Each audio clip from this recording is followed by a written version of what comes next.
My best friend married my sister behind my back, and they didn't tell me until it was already done. The two people I trusted most kept a secret that changed everything. What started as a tight bond between siblings and lifelong friends turned into silence, betrayal, and a wedding I was never invited to. I guess you never really know people. Not your friends, not your family, and definitely not the people closest to you. I learned it the hard way, on a random Sunday in June, when my entire life split into two parts. Before that day and after. I'm 28. I live in Pennsylvania, work a boring but stable job. Grew up in a regular middle-class family with two younger sisters, Emily, 26, and Rachel, 22. Emily was always the responsible one, and Rachel the wild child, but we were close. Especially Emily and I. We used to be inseparable. My best friend since high school, since we were 15, was Jason, the kind of guy who lit up a room, who always had your back, who could turn the most awkward silence into a laugh. We went to college together, lived together after. He was basically part of the family. My parents loved him. Emily loved him too, but in a sisterly way, or so I thought. This isn't one of those "I was secretly in love with my sister's friend" stories. No, Dwight. This is worse. Because I wasn't jealous. I was betrayed. Let me back up. A few months ago, Jason moved to the West Coast. Said he wanted a change, better job opportunities, maybe some space. We'd talked less, but we still caught up now and then. Nothing weird, just busy lives. Emily had also been weirdly distant. Less texting, less hanging out. I figured she was just wrapped up in work. She's a nurse in night shifts. Long hours, burnout. I didn't push. We were still tight, or so I thought. Then on that Sunday, I got a text from a random number. "Hey man, it's Jason. New number. Can we talk?" I texted back, "Sure. What's up?" He didn't answer. 10 minutes later, I got a photo, a wedding photo. Jason in a tux, Emily in a white dress, on a beach, smiling, married. I stared at it for a solid 5 minutes. No text, no explanation, just the photo. I called the number, straight to voicemail. I called Emily. She didn't pick up. I texted both of them, back to back. "Are you serious? This isn't a joke." Nothing. No response that day, or the next.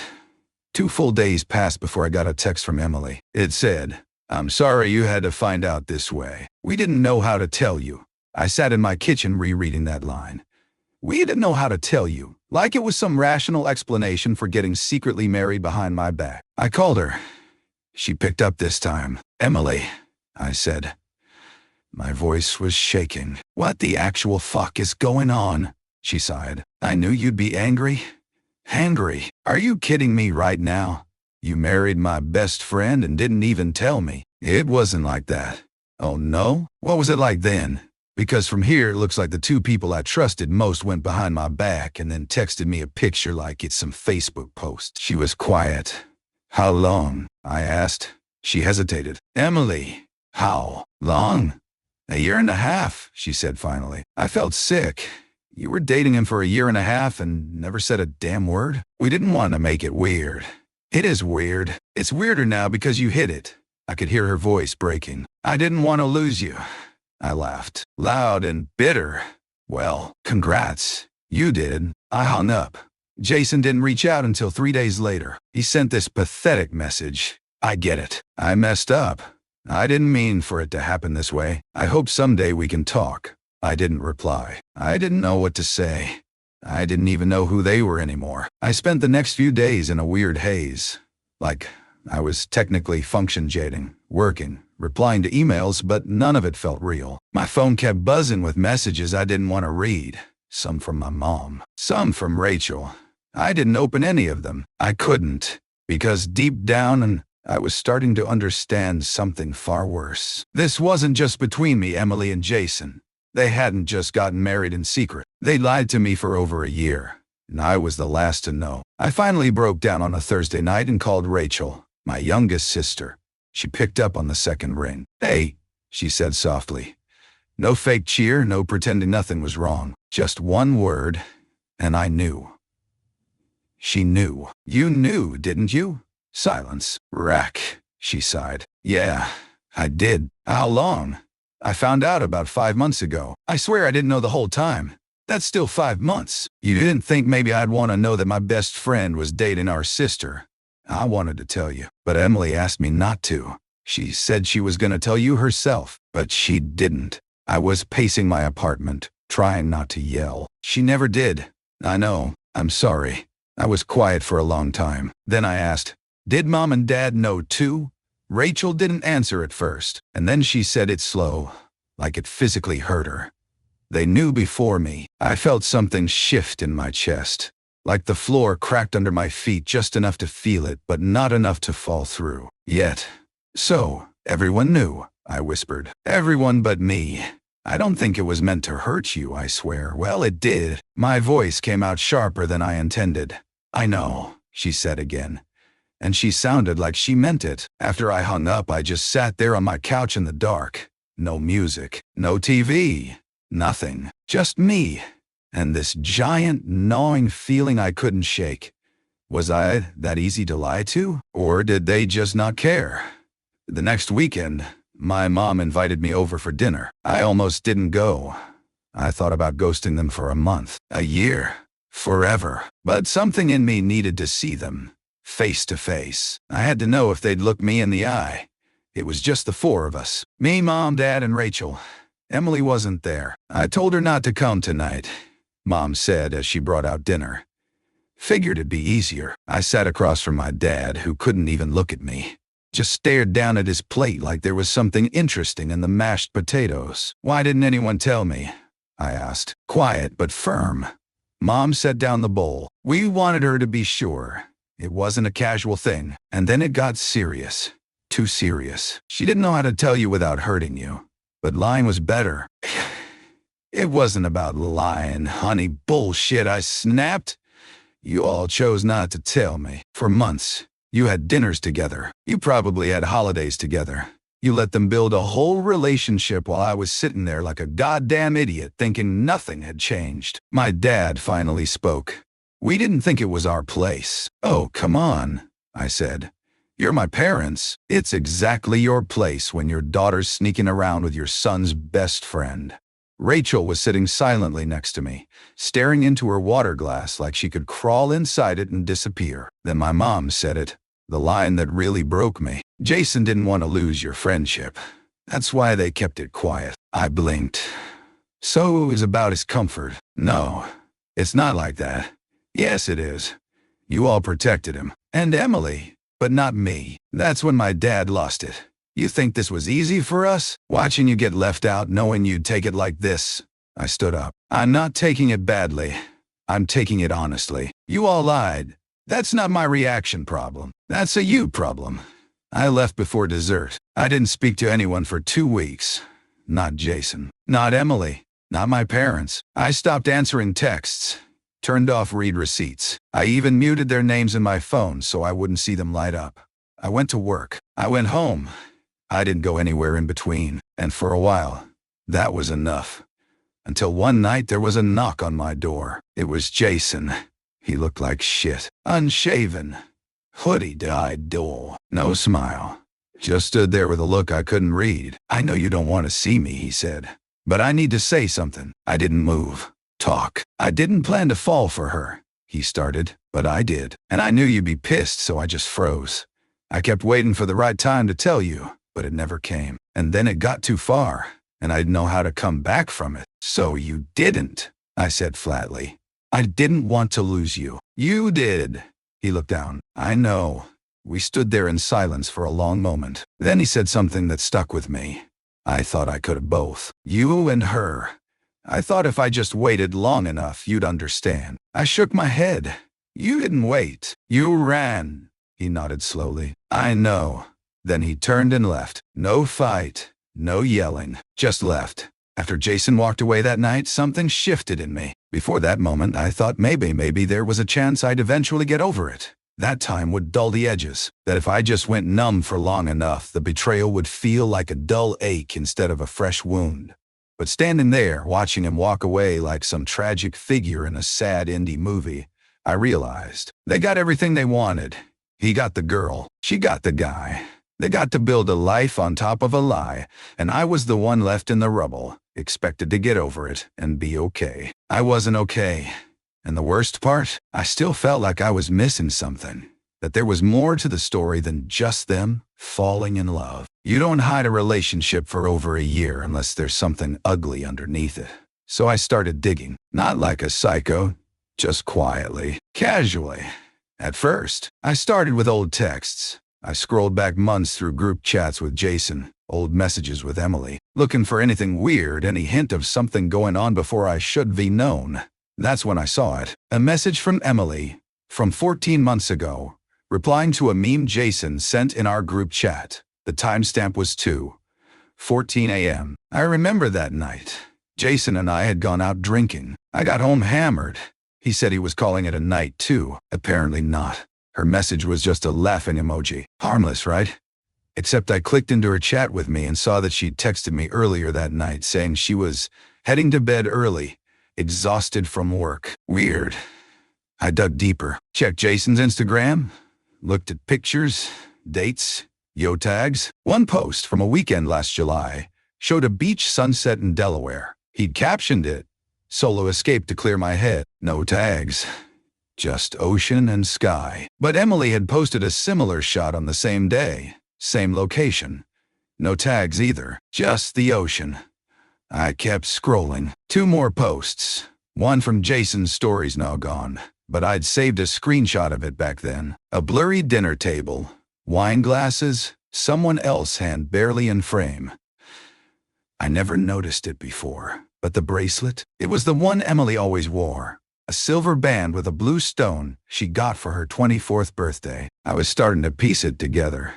They hadn't just fallen in love and been scared to tell me. They'd been actively hiding it, lying, curating their online lives to keep me in the dark. That night I messaged Rachel. "How much did you really know?" She called me immediately. "I figured you'd find out eventually," she said quietly. "You told me 5 months, but it was longer, wasn't it?" She didn't respond. "I found pictures," I said. "Texts. They were together at least 14 months ago. Maybe longer." Rachel sighed. "Look, I didn't know the full timeline, but yeah, I had my suspicions. And you said nothing. I didn't want to blow up the family." I laughed bitterly. "It blew up anyway. Do you want to talk to Emily?" she asked. "No," I said. "I want the truth. The real one. I don't trust anything she says now." Rachel hesitated. "You might want to talk to someone else then." "What does that mean?" "I mean I'm not the only one who saw things." There was a pause. "Talk to Kate." Kate was Rachel's best friend. She used to hang out with all of us when we were younger. I hadn't seen her in months. I messaged her on Instagram. "Hey, can I ask you something weird?" She replied fast. "Is this about Emily and Jason?" I stared at the message. "Yeah." She sent her number. Told me to call. We talked for nearly an hour. Turns out Kate knew everything. Not just that they were dating, but how it started. Apparently, it wasn't romantic at first. Jason was going through a rough patchwork stress. Relationship issues with a girl had been seen casually, and apparently some mental health stuff. He confided in Emily a lot. She was always the listener, the fixer in the family. But then they started meeting up. Coffee, drinks, dinner. Rachel had told Kate she was worried about how close they were getting, but by the time she brought it up, it was already too late. They hooked up, Kate said bluntly, at least a few times before they even admitted it to themselves. My stomach turned. Jason had been living with me during some of that time, crashing on my couch during tough weeks. I remember once walking in on him FaceTiming someone, and he slammed his laptop shut so fast it felt suspicious. I thought maybe he was dating someone new and didn't want to jinx it. Nope. He just didn't want me to see my sister's face. They felt guilty, Kate continued. Rachel told me Emily cried for days, but she kept going back to him. And Jason, he told Rachel he didn't want to tell you until he was sure it would last. And when did they get sure? I asked. Kate paused. 3 months before they got married. So they had months to tell me, and didn't. Yeah, Kate said.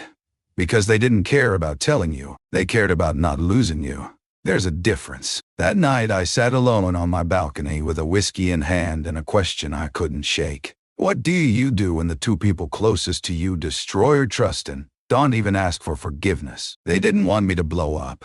They wanted me to understand, but they never gave me a chance because they never gave me the truth. Now I had it, and I had no idea what to do with it. I knew I couldn't sit on this forever. Knowing the whole story made it worse in some ways, but also clearer. There was no ambiguity now, no room for benefit of the doubt. They had chosen each other. They had lied, and they had let me twist in the dark while they built something behind my back. So I did what they didn't expect. I agreed to meet. It was a Saturday afternoon. Neutral location, some little cafe with outdoor seating. Quiet and too sunny for the mood I was in. Emily and Jason were already there when I arrived, sitting side by side like they'd been doing it forever. I took the chair across from them. No hug, no small talk, just eye contact. Emily was the first to speak. "Thank you for coming." I nodded, didn't smile. "I know this isn't easy," she said softly. "We wanted to talk to you sooner, but you were busy lying." I cut in, her mouth pressed into a line. Jason looked down, like he always did when he didn't want to confront something. "You lied for over a year," I continued. "You slept together behind my back, built a relationship in silence, got married without telling me, and the worst part, you didn't even plan to tell me after." Emily's eyes flicked toward Jason. "I was scared," she said. "We both were. That I'd be angry." She nodded. "You should have been scared I'd never forgive you." Jason finally spoke. "We didn't handle it right. I know that. But it wasn't malicious, no? Because it feels malicious. It wasn't," he said quickly. "We just didn't know how to say it. You say it like this. 'Hey man, I'm into your sister. We've been seeing each other. Thought you should know.' That's it. You had 1,000 chances." He looked up at me, eyes rimmed with red. "I didn't want to lose you. You lost me anyway." Silence. "I think the part that hurts the most," I said, leaning forward, "is that you didn't even ask for forgiveness. You just avoided the fallout. You hoped it'd blow over. You made a choice, both of you. And then you sat in it like it was someone else's mess." Jason opened his mouth, but I held up a hand. "I'm not saying this to make you feel worse. I'm saying it because I need to. Because pretending I'm okay with this would make me hate myself more than I already hate you two." Emily flinched. "I didn't care. You broke something," I said. "And I don't know if it's fixable." She reached out a hand across the table. I didn't take it. "I'm sorry," she whispered. "I am. For falling in love with my best friend? Or for lying about it for over a year?" She didn't answer. Jason looked at me, voice hoarse. "What do you want from us?" "I want the truth. I already got most of it from Kate and Rachel. I want your version." He swallowed hard. "It started sooner than we told you," he admitted. "We hooked up twice before we even told each other it meant something. After that, it got serious fast. We didn't plan to hide it, but once we started, it felt impossible to undo. Because you both suck at confrontation," I said. He nodded. "Yeah, pretty much." Emily looked at me, her eyes filled with something between regret and hope. "I miss you," she said. "Every day." I stared at her. At the sister I grew up with, the one I used to defend in school, the one I'd sneak out with to get late-night milkshakes, the one I thought would always be on my side. "You didn't just lose a brother," I said. "You lost your best friend, and you earned that loss." I didn't storm out. I finished my drink, got up, and left without looking back. A week later, Emily emailed me. A long, messy, emotional email that I didn't open for 3 more days. When I finally read it, it was what you'd expect. Regret. Apologies. The usual. But one paragraph stuck out. "I keep thinking about all the things I should have said. All the times I wanted to tell you but couldn't get the words out. I told myself I was protecting you. But the truth is I was protecting myself from your disappointment. And I deserve every bit of it now. It didn't fix anything, but it was honest.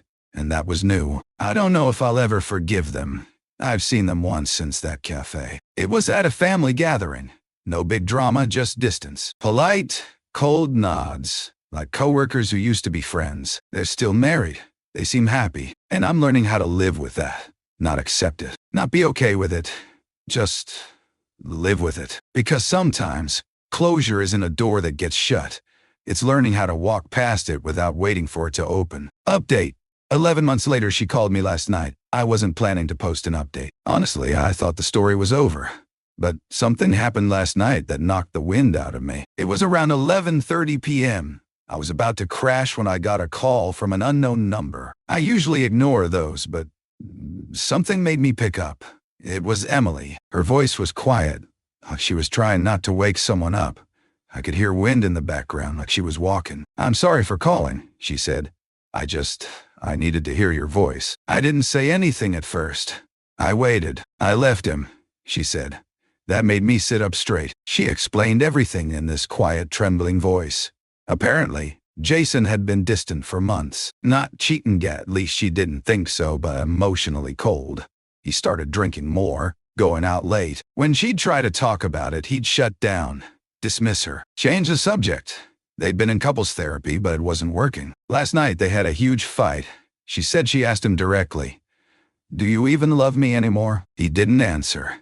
He just left the room. She packed a bag and walked out. No idea where she was going. Just gone. And that's when she called me. "I know I don't deserve your help," she said, "but you were the only person I wanted to talk to." That hit me harder than I expected.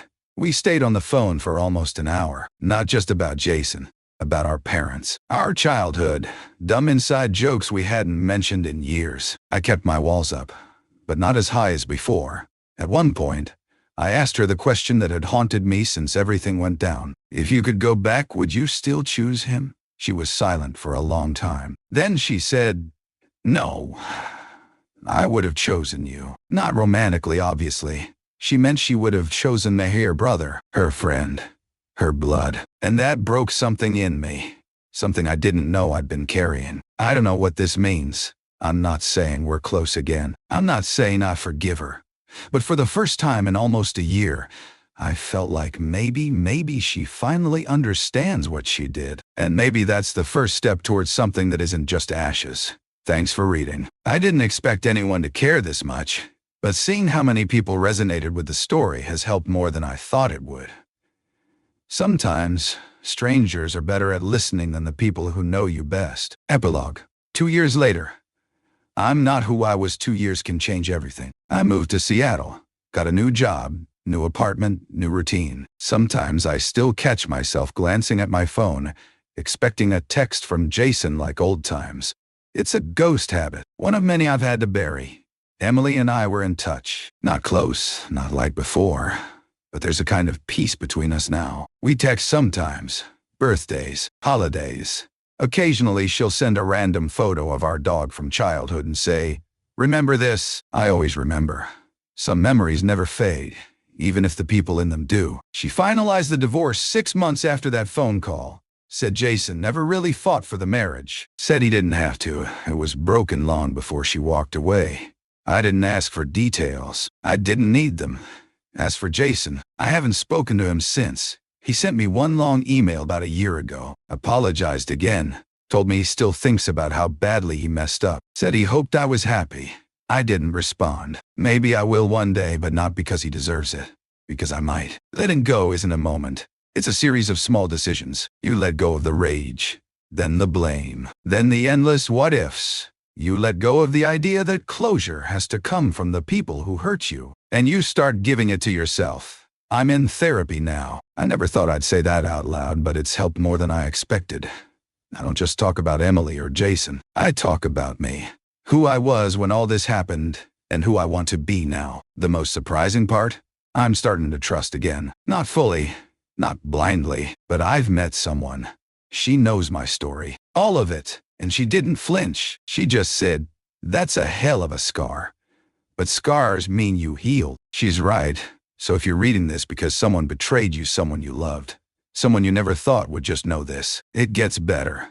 Not all at once. Not in the way you imagined, but slowly, in pieces. And one day you'll wake up, look at the life you built, and realize you made it through. You're not who you were. You're stronger now, and they don't get to define you anymore. Subscribe for more videos.